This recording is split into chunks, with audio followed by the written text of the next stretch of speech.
পঞ্চম শতাব্দীর সুনাম ধন্য বুজুর্গ সৈয়দনা সুলাইমান রাজি রহমতুল্লাহ তাআলা আলাইহি, যার নাম আমরা শুনেছি, যার ইলমের চর্চা পুরো পৃথিবীতে ছিল। উনি যখন লিখতে লিখতে কলমের কালি যখন শেষ হয়ে যেত, তখন তো দাওয়াত ছিল। ওই যুগে কালি ভরতে হতো কলমের ভিতরে। কলমের কালির আপনার ভরার সময় এবং কলমকে চাচার সময়, যে সময়টুকু, এই সময় উনি আল্লাহ পাক রব্বুল আলামিনের জিকির করতেন। ওই সময়টা তো উনি বসে থাকতেন না। কেমন সময়ের গুরুত্ব দিয়েছেন। কিন্তু আজকে আমরা আমাদের সময়কে কিভাবে অতিবাহিত করছি।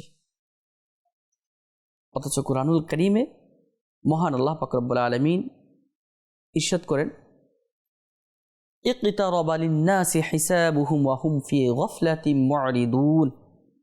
কানজুল ঈমান থেকে অনুবাদ। মানুষের হিসাব নিকাশের সময় আসন্ন, কিন্তু তারা উদাসীনতায় মুখ ফিরিয়ে আছে। আমাদের সামনে মিজান, পুলসিরাত, কবরের ভয়াবহতা, হাসরের ভয়াবহতা সবকিছু আমাদের ফেস করতে হবে। অথচ আমরা উদাসীনতার মধ্যে জীবনযাপন করছি, আমরা সময়কে নষ্ট করে ফেলছি। মাদানী চ্যানেল দর্শক শ্রোতা, সময়টা আল্লাহ পাক রব্বুল আলামিনের পক্ষ থেকে অনেক বড় একটা নিয়ামত।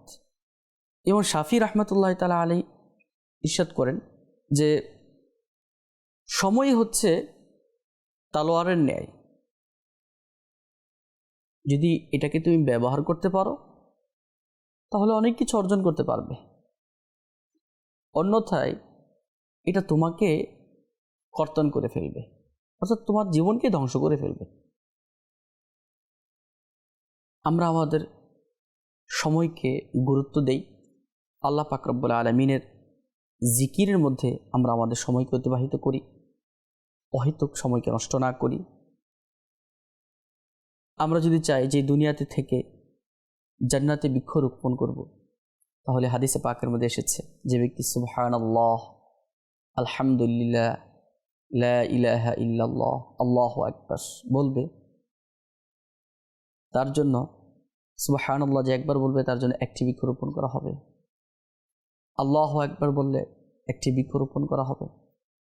আমরা যদি চাই তাহলে আমাদের এই সময়টাকে নেকির মধ্যে অতিবাহিত করতে পারি।